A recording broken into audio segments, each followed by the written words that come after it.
और भाई साहब पकड़े जाओगे। उसके बाद आपको खुद ही धर लिया जाएगा, भाई हमें नहीं पता तुमने कहाँ से खरीदा ये, मगर ये चोरी का फ़ोन है, थाने में आ जाओ।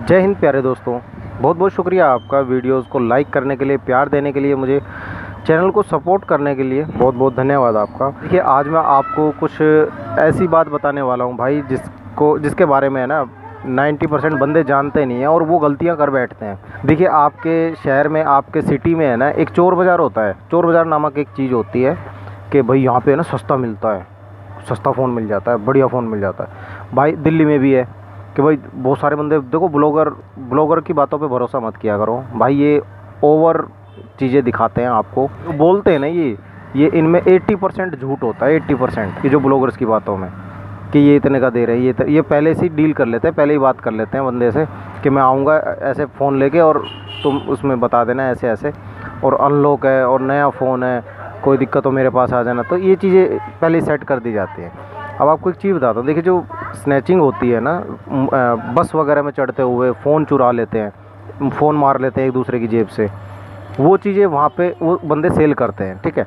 और कुछ जो स्टील वाले होते हैं जो गलियों में घूमते हैं कि स्टील वाले आपने सुना होगा, वो बर्तन दे देते हैं किसी कपड़ों के बदले में या फिर फ़ोन के बदले में, ठीक है। तो वो फ़ोन वगैरह को चमका चमकू के वहाँ रख देते हैं और वहाँ चेक नहीं कराएंगे, कहेंगे भाई चुपचाप ले जा, पुलिस देख लेगी, और डरा के आपको वो घटिया चीज़ पकड़ा देंगे जो घरों से निकले हुए होते हैं, ख़राब फ़ोन। जैसे मान लीजिए मेरे पास कोई फ़ोन है, उसमें दुकान पे मैं गया, भाई दुकान वाले इतना खर्चा बता दिया कि इसकी डिस्प्ले ख़राब है, अंदर से डिस्प्ले का पत्ता कनेक्टर टूटा हुआ है और इसका बोर्ड की आईसी जली हुई है, ये बनेगा ही नहीं। अब वो बाहर से तो सही दिख रहा है फ़ोन, पूरा नया न्यू फ़ोन दिख रहा है, मगर अंदर से उसके मदरबोर्ड में जान नहीं है, तो फिर वो फ़ोन उसके किस काम का, तो वो स्टील वाले को दे देता है कि ले तू ले जा, कोई बर्तन दे दे इसके बदले में, या तो डोली या भगोना कुछ ना कुछ दे देती है वो, ठीक है।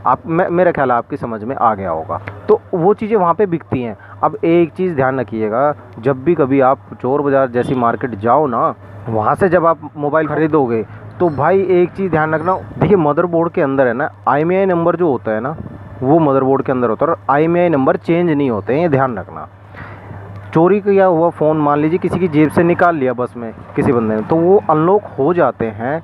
जैसे बड़ी मार्केट होती है ना, नेहरू प्लेस या करोल बाग, ये इन चीज़ों में है ना, ये इन जगहों पर आराम से 100-150 रुपये में ना अनलॉक हो जाते हैं फ़ोन, पासवर्ड वगैरह खुल जाते हैं, एंड्रॉयड के सबके खुल जाते हैं। तो वो अनलॉक कराने के बाद वो बंदे क्या करते हैं, उस फ़ोन को बेच देते हैं। अब अनलॉक होने के बाद पता क्या होता है, कस्टमर को लगता है कि आप जैसे ख़रीदने जाओगे चोर बाज़ार में तो वहाँ आपको फ़ोन दिखेगा, आप अनलॉक, वो मतलब लॉक होगा ही नहीं उसमें, आप उसे खोल के देखोगे, कहोगे यार अनलॉक हो रखा है, इसका मतलब बढ़िया फ़ोन है, साफ़ सुथरा फ़ोन है, कोई प्रॉब्लम नहीं है।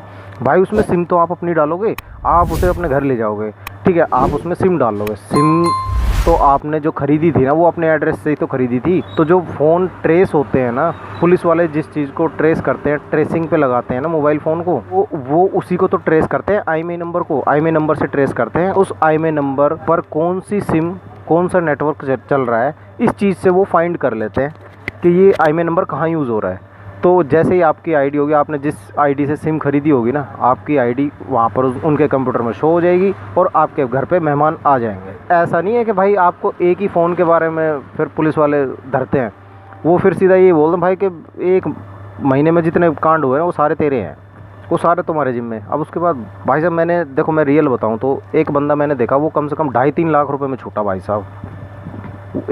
एक गलती करी थी उसने, ऑटो वाला था बेचारा, मैंने ऑटो वालों के लिए फिर उसके टाइम पे ना मैंने 5-6 महीने पहले वीडियो भी बनाई थी एक, आप देख सकते हैं मेरे चैनल पे। तो उस बंदे से ये गलती हो गई थी, उसके ऑटो में कोई फ़ोन छोड़ गया। अब उस बंदे ने चोरी की कंप्लेंट लिखवा दी जिसका फ़ोन छूटा था। अब इस ऑटो वाले ने क्या किया, इसने सिम विम निकाल के और चलाने की कोशिश करी। भाई 1 से 1.5 महीने बाद इस बंदे ने सिम वगैरह डाली और ये बंदा इतना लंबा फंसा के 2.5-3 लाख रुपए दे के छूटा। बहुत परेशान हुआ वो कि भाई कुछ कर सकते हो, कुछ कह दो। तो काफ़ी उसकी फिर हेल्प भी करी गई, जितना था अपने से बनता था। तो मैं आपको ये कहना चाहूँगा कि आप उसमें सिम तो अपनी डालोगे ना, अगर आप चोरी का फ़ोन ख़रीदते हो तो चोर बाज़ार से, तो इसीलिए मत ख़रीदा करो ऐसी चीज़ों को। उसमें जो होता है ना, ये मदरबोर्ड जो होता है, मदरबोर्ड के अंदर ही तो IMEI नंबर होता है, आपको ट्रैक कर लिया जाएगा। ट्रेस करने के बाद भाई साहब फिर सारे काम हो जाते हैं, जितने इल्ज़ाम होंगे सारे लग जाएंगे आपके ऊपर। ठीक है, क्या आपने चुराया है, कोई नहीं मानने वाला। क्या आपने वहाँ से ख़रीदा था, ये वहाँ से ख़रीदा था, कभी थाने गए नहीं होंगे भाई साहब आप, आपने ये चीज़ें देखी नहीं होंगी। हम लाइव देख चुके हैं भाई इन चीज़ों को। जब बंदे फंसते हैं ना तो उन पे किस तरीके से एक प्रेशर बनाया जाता है कि तूने भाई चोरी की है, साफ बात, हम नहीं जानते तेरे पास ये चोरी का फ़ोन आया कहाँ से आया, हमें इससे को मतलब नहीं कहाँ से आया, तेरे पास पकड़ा गया तो तू चोर हुआ। सिंपल सी बात। वो ये नहीं पूछते भाई तूने कहाँ से ख़रीदा है, किससे ख़रीदा, थर्ड पार्टी क्या है, वो थर्ड पार्टी वाली बातें नहीं करते भाई साहब, सीधा उसके ऊपर थोप देते हैं। तो चलिए ठीक है, मैं चोर बाज़ार की थोड़ी सी है ना एक बार एक बड़ी वीडियो बनाऊंगा आपको दिखाने के लिए, एक फेस कैम वाली वीडियो भी बनाऊंगा चोर बाज़ार के नाम पे। आजकल है ना ब्लॉगर और ब्लॉगर की बातें मत माना करो भाई, ये बहुत बदतमीज़ होते हैं काफ़ी, मैं सच्ची बता रहा हूँ। पता नहीं ऐसा बोलना चाहिए नहीं बोलना चाहिए, ये बहुत ओवर करके दिखाते हैं आपको, जो वीडियोज़ में दिखाते हैं ना कि भाई आओ मैं दिखाता हूँ आपको 10 रुपये में फ़ोन मिल रहा है, 100 रुपये में फ़ोन मिल रहा है विद चार्जर। भाई ये चीज़ें ना ये ओवर करके दिखाते हैं। आप वहाँ जाके पता करोगे वो 10,000 के फ़ोन को 8,000 में बोल रहे होते हैं, उसमें आप कितनी बार्गेनिंग कर लोगे उसकी।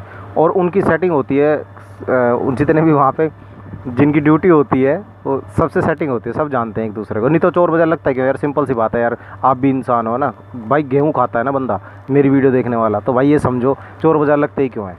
वहाँ पुलिस नहीं होती क्या, वो कोई एलियन चांद पे लग रहा है क्या चोर बाज़ार, वहाँ एलियन आते जाते हैं क्या, वहाँ पुलिस नहीं आ सकती क्या। तो सब मिली भगत से ही होता है। और फिर जो बंदा ख़रीद लेता है ना उसके पीछे लग जाते हैं भाई साहब, एक दो बंदे उन्हीं के बंदे लग जाएंगे भाई साहब पुलिस वालों के ही, कि हाँ भाई तूने क्या ख़रीदा है, ला ला इधर इधर इधर इधर इधर। वो फिर उन्हें भी तो भाई साहब ऐसे बंदे इतने फंसते हुए देखे हैं, और इतने शरीफ बंदे होते हैं भाई, इतना घबरा जाते हैं वो, उन्हें ही नहीं पता होता कि ये उसी के वो है, मतलब जान पहचान के बंदे हैं।